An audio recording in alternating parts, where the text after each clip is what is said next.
Nasce a Marghera il nuovo punto di assistenza INAIL del Centro Protesi, un nuovo laboratorio ortopedico che garantirà servizi di assistenza protesica agli infortunati e tecnopatici del Veneto.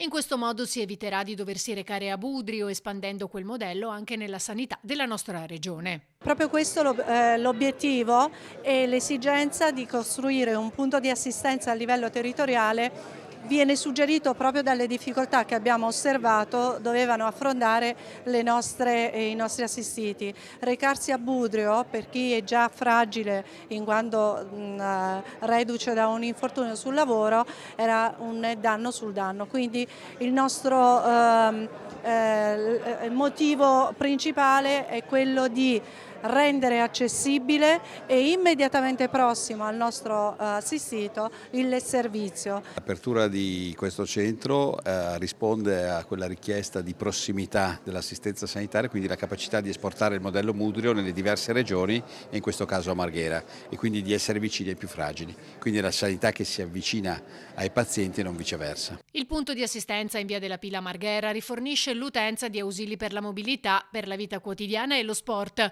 e opererà in sinergia col centro protesi di Budrio per individuare e fornire il dispositivo tecnico più idoneo in relazione alle specifiche esigenze. Al taglio del nastro anche l'handbiker agonista di Ozzo. Assolutamente importante per chi come me porta le protesi, avere un centro di assistenza vicino casa, perché comunque io abito a Chioggia, quindi sono del territorio, ma per tutto quanto il bacino diciamo veneziano è importante proprio per la riabilitazione e per i supporti ortopedici che verranno forniti qui. E fino ad ora noi dovevamo recarci a Vigorso di Budrio, sono 180 km vicino Bologna, e capite che avendo già dei problemi fisici, avere anche delle difficoltà di ambulare, trasferirsi non era facile.